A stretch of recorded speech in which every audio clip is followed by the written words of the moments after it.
une relation de confiance entre nos concitoyens et les forces de l'ordre. Monsieur le ministre, honorables invités, les défis sécuritaires qui se posent à notre pays sont nombreux et complexes, mais surmontables. Demain, la volatilité de la situation sécuritaire dans la sous-région est une grande source de préoccupation qui interpelle la gendarmerie. En effet, la criminalité transnationale organisée, exploitant la porosité des frontières, menace la stabilité et le développement des régions Est et Sud-Est de notre pays. Elle se manifeste entre autres par les vols en mer, les trafics de tout genre et les pillages des ressources humaines sous fond de dégradation de l'environnement. De plus, la facilité d'accès à l'Internet à toutes les couches sociales a ouvert de nouvelles zones de prédilection pour la criminalité. Parallèlement, les urgences de sécurité intérieure se posent avec acuité. L'insécurité militaire en est l'un des fléaux les plus préoccupants qui vient appeler la vie de nos concitoyens par des accidents meurtriers fréquents dont les conséquences sont graves. Aussi, les violences physiques qui se manifestent par des agressions ouvertes contre les personnes en plein jour alimentent-elles le sentiment d'insécurité. La délinquance économique et financière en tant que forme de criminalité souterraine et astucieuse constitue quant à elle une sérieuse menace pour l'économie nationale. En somme, ce sont ces défis de sécurité intérieure sous le substrat d'un contexte sous-régional instable et très contagieux qui guideront les choix stratégiques de la gendarmerie nationale dans le présent et pour les prochaines années. Monsieur le ministre des Forces armées, honorables invités, mon ambition est de renforcer la construction d'une gendarmerie performante et efficace, présente sur l'ensemble du territoire national, à contribuer à la paix, à la sécurité et à la défense de l'intégrité du territoire national, aux côtés des armées et des forces de sécurité intérieure. Sous nos commandes, la gendarmerie s'engage fermement à renforcer et à maintenir son modèle spécifique caractérisé par sa polyvalence, sa transversalité et son positionnement institutionnel qui lui ont valu tant de satisfaction par le passé. Pour ce faire, nous continuerons à renforcer notre maillage territorial afin de garantir une présence effective et permanente sur l'ensemble du territoire national avec une disponibilité opérationnelle assurée 24 heures sur 24 et 7 jours sur 7. Ainsi, mon plan d'action sera attribué autour du renforcement des 4 fonctions opérationnelles suivantes. Commandement, coordination, conduite, veille, alerte, prévention, surveillance et investigation, et enfin, protection et intervention. La fonction commandement, coordination, conduite permet à l'état-major du haut commandement de planifier et d'assurer le suivi de la conduite des opérations exécutées quotidiennement par les unités de gendarmerie. Les fonctions veille, alerte, prévention et surveillance et investigation constituent les principaux domaines d'intervention de la surveillance du territoire dans le cadre de la sécurité publique et à ce titre, la recherche de la proximité avec la population sera privilégiée par les unités territoriales dont le dispositif sera réorganisée autour des communautés de brigades et des brigades de proximité. Cette stratégie de sécurité de proximité est complétée par la fonction protection et intervention, qui se traduit par la création de réservoirs de forces constituées d'escadrons mobiles, d'escadrons de surveillance et d'intervention, d'antennes du GIGN et de brigades cynophiles en appui à l'action des brigades territoriales et de recherche. La régionalisation des groupements de gendarmerie mobile sera achevée dans le but de renforcer la présence de la gendarmerie à travers le territoire national, notamment dans les régions de Kédougou, Matam et de Kolda. Par ailleurs, conformément à la volonté du chef de l'État de moderniser l'administration et de faciliter les démarches des citoyens auprès des services chargés de l'application de la loi, les nouvelles technologies seront largement mises à contribution. Un accent particulier sera mis sur l'accessibilité, la qualité et l'accueil, la prise en charge des dossiers de plainte dans les unités de gendarmerie. Ensuite, une plateforme d'information et d'orientation sera mise en place au niveau du centre d'appel de la gendarmerie nationale, accessible par le numéro vert 123.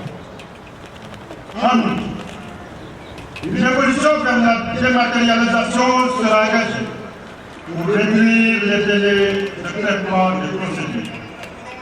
Sur un autre registre, la sécurité routière constitue une préoccupation majeure pour les pouvoirs publics et les populations.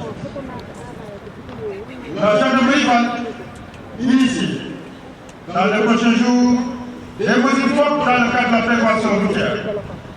À travers des unités spécialisées déployées sur le territoire national, les activités opérationnelles régulières seront multipliées avec l'application de la tolérance zéro. La mobilité urbaine dans l'amélioration de la carte constitue également une équation prégnante. À ce titre, je compte m'investir pleinement dans l'amélioration de la fluidité de la circulation par le renforcement des moyens d'action des unités d'appui à la circulation routière. Il s'agira notamment d'activer les groupes opérationnels de la Légion de gendarmerie de sécurité routière avec le suivi du centre de coordination et d'appui à la mobilité urbaine intégré au sein du centre de renseignement et des opérations de la gendarmerie nationale, le projet. Monsieur le ministre, mesdames, messieurs, il est point d'action judiciaire qui ne soit basé sur l'analyse prospective et anticipative.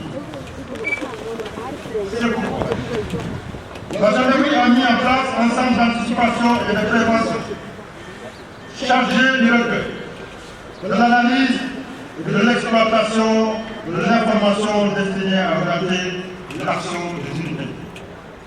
De même, le projet qui constitue un organe de planification, de suivi et de conduite sera renforcé en personnel qualifié et en outils technologiques performants pour le contrôle des opérations d'envergure sur tout le territoire national.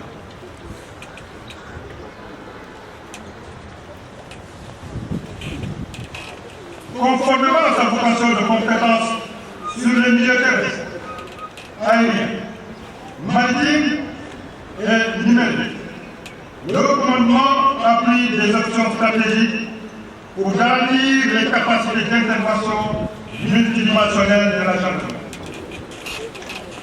J'envisage de rendre opérationnel les unités spécialisées telles que la Légion de gendarmerie de l'air et des opérations aériennes, la Légion de gendarmerie maritime et fluviale et la Légion des transports ferroviaires dont les rôles seront déterminants dans l'exercice de la politique administrative, judiciaire et militaire dans les milieux particuliers.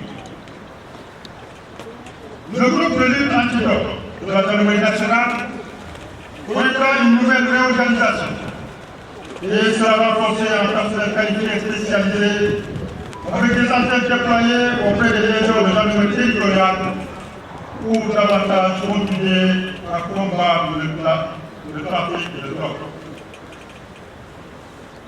La création du pôle de police judiciaire de la gendarmerie nationale va continuer à mettre en place une expertise technique disposant d'un service d'investigation de pointe, de service d'identification criminelle et de police scientifique et technique capable.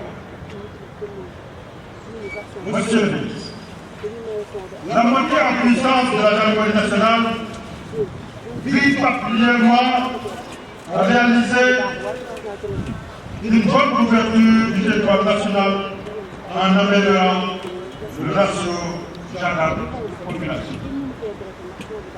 L'objectif est de disposer dans chaque région, département et arrondissement de plusieurs unités de gendarmerie territoriale et mobile, complémentaires et placées sous un même commandement opérationnel.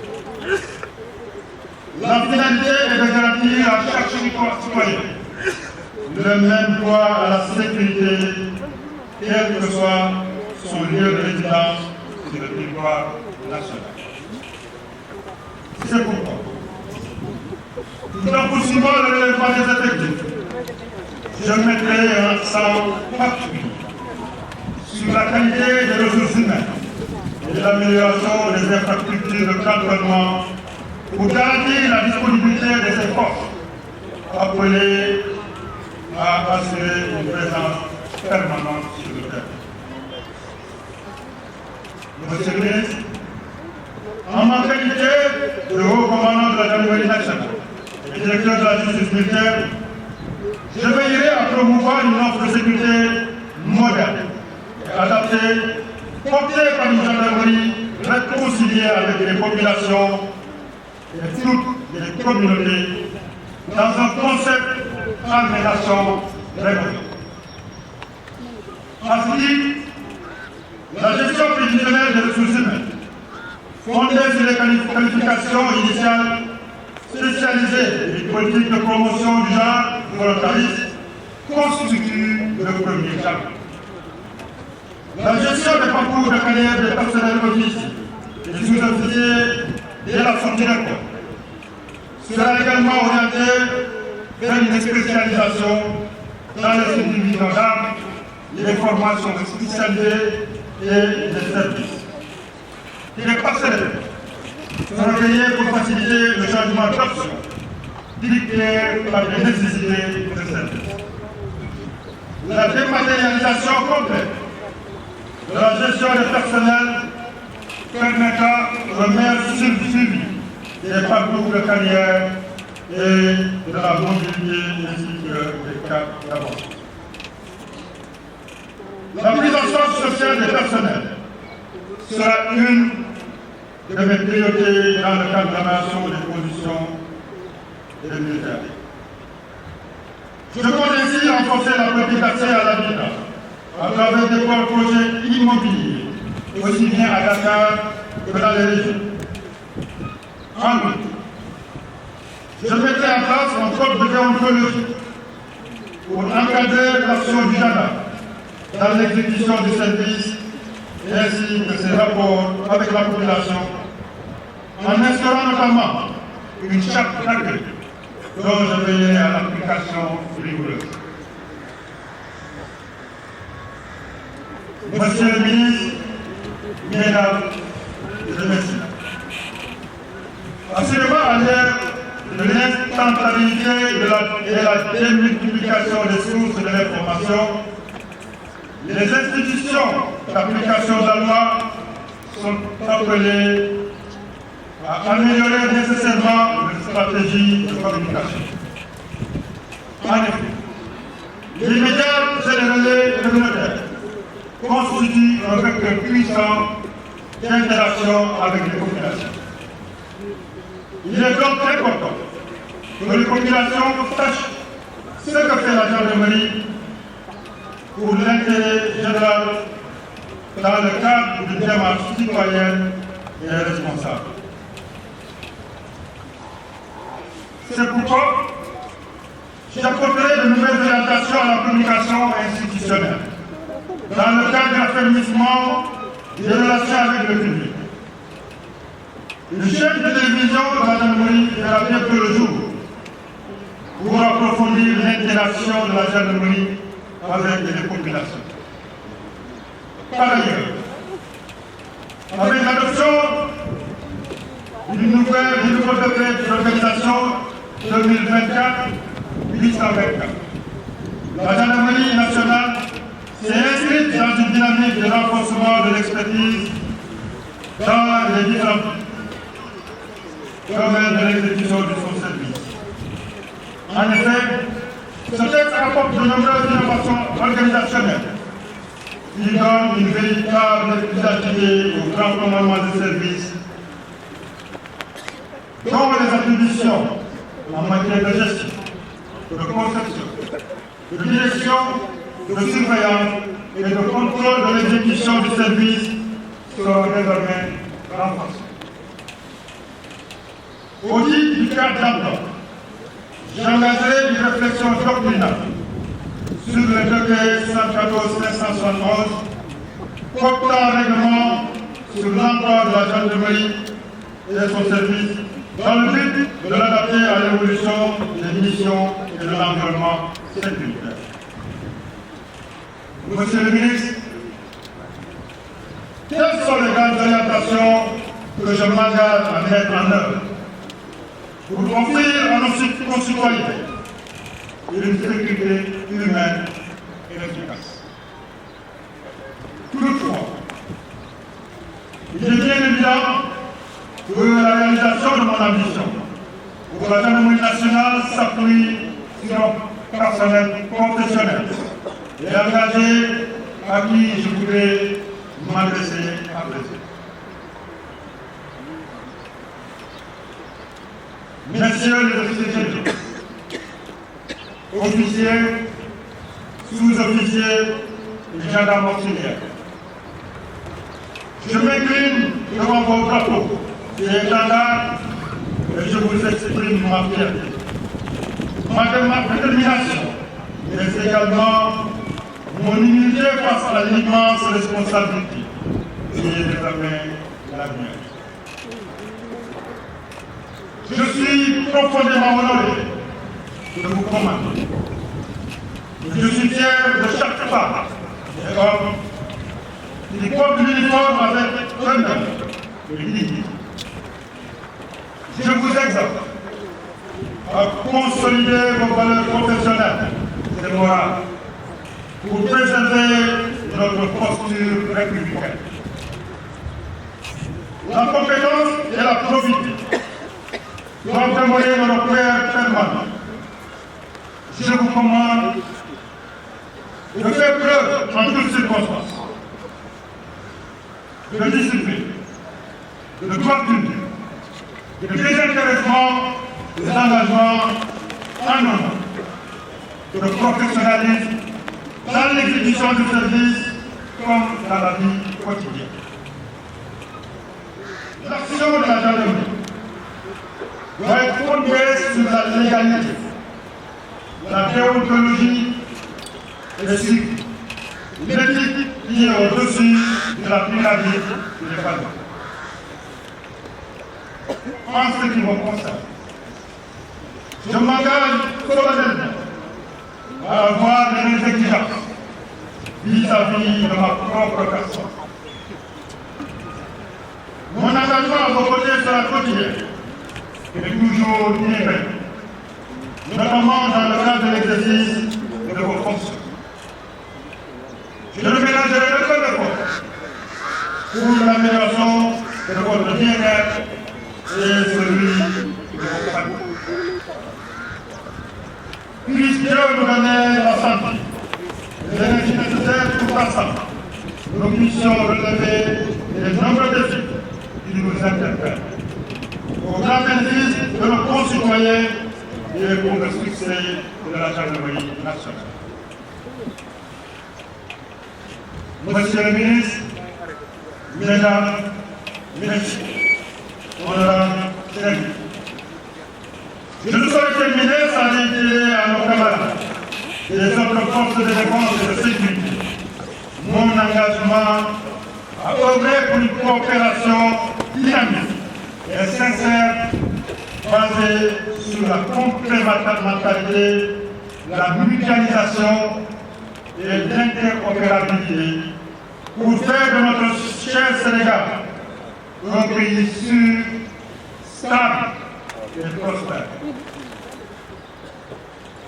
Je me réjouis également de la présence remarquée de nos partenaires nationaux comme internationaux, de contributions significatives au renforcement de nos capacités et de les affecter. Qu'il trouve par moment l'expression de la profonde reconnaissance de la gendarmerie nationale. Je renouvelle ma confiance et me tiens disponible à poursuivre les partenariats et la collaboration fructueuse qui nous ont permis de réaliser de grands progrès.